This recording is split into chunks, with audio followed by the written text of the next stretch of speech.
Hi, hello, namaskara. In this session, we'll be studying about magnetic forces.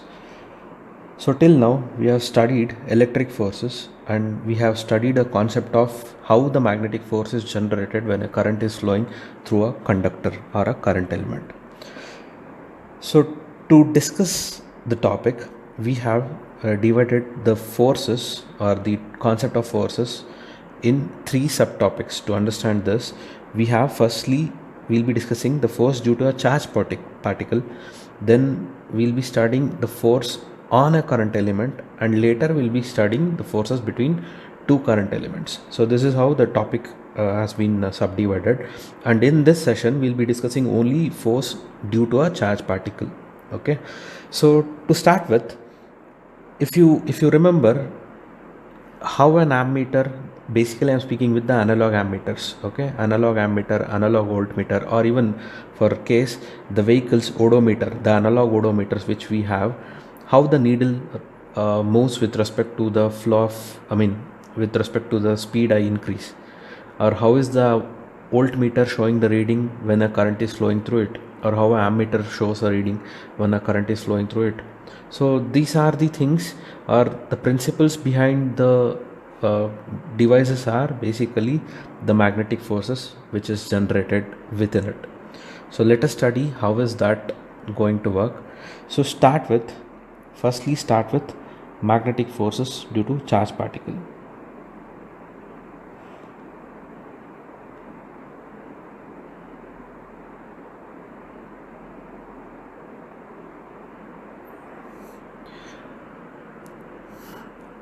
If you remember in our very beginning sessions where we have discussed electric field or the force due to electric field as what? If I call Fe as the force on a charged particle under electric field was given by Q times E. Remember it?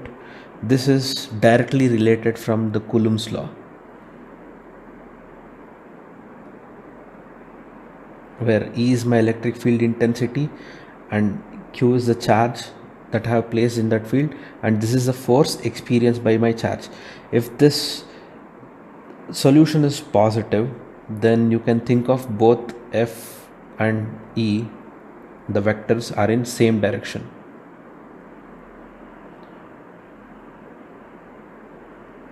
Okay, this concept has already been known.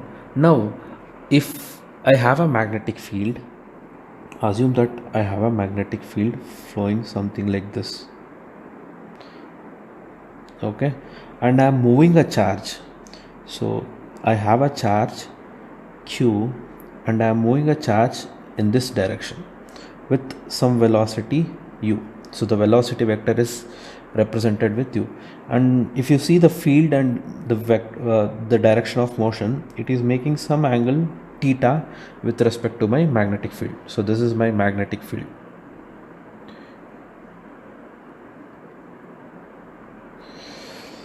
So if I want to define the force experienced by this charge, okay, due to this magnetic field, I can represent the force using the following expression. The force or the magnetic force experienced by the charge is given by Q times the velocity of the charge cross the magnetic field vector. So this is the force experienced by my charge Q due to the magnetic field which is placed. So if you see this particular figure, you can see that this is my velocity or the force, the velocity of the charge in which it is moving, and the B corresponds to the magnetic flux density around it. So if I take this, you can know now the resultant force is actually perpendicular or normal to both the planes. So this will be my magnetic force because I have taken U cross B, or velocity cross the magnetic field. So if I say U cross B, the resultant vector should be normal to both this U cross B or U and B vectors. So that's what this particular magnetic force or force experienced by my charge under magnetic field can be represented. So this clearly shows that if I have a charge moving in a magnetic field, work done in a magnetic field is zero. How did I come to that conclusion? So if you know the work done expression, which we had derived in our electrostatics potential part, and I am stating now Fm is my force experienced by my charge under magnetic field times the dl or the distance vector under the closed line. So if you see this, Fm dot dl should be equal to what? If Fm is the force experience and here Fm is orthogonal or it is normal to this particular plane and dl is a path it is moving. So if I'm taking the path, it is a dot product. So whenever you have a dot product, it will be f dot dl dot cos theta. But what is theta? Theta is nothing but 90 degree. Cos of 90 is what? 0. Hence the work done will be equal to 0. If you move in a perpendicular direction, we had already stated in the class, if I move in a perpendicular direction, if I have a field something like this, if I move in this direction, work done by me in moving that charge is 0. So again the same thing holds good here also. In a magnetic field, the work done by the charge is moving the charge is 0. So there is no work done because there is no kinetic energy that has been accumulated in the charge, moving the charge basically. So from this two expressions, so I call this as A, I call this as B, I can calculate the total force experienced by my charge. If I have a both E field and H field, then I can calculate the total force. Total force can be nothing but the sum of two forces, the electric force and the magnetic force. So that is nothing but electric force is given by Q times E and the magnetic force is given by Q times U cross B. So solving this, I can take Q common, so it will be just E plus U cross B. E is the force experienced by my charge under both E and H fields present. Okay, and this equation is called as Lorentz force equation.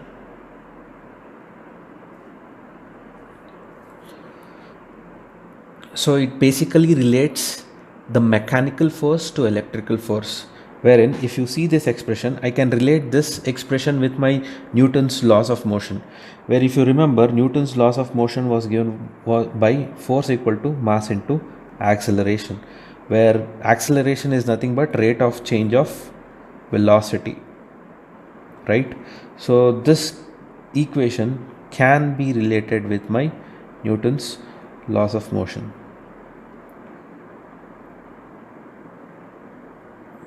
The solution to this equation is important in determining the motion of the particles which moves in E and H fields.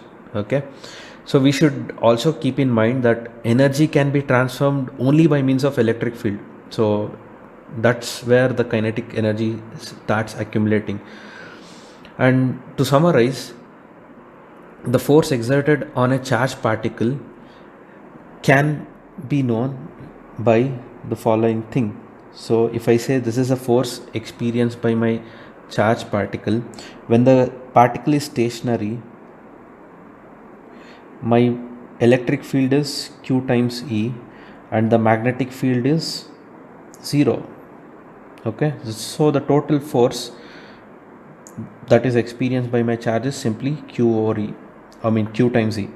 If the charge is moving, then the electric force can be defined by this QE and magnetic force can be defined by Q times U cross B. So this whole thing is summed up to my Lorentz equation. Lorentz force equation. So this is about this particular concept. Hope you have understood. So if you have any doubts and any queries, please do let me know. I'll help you out. Thank you.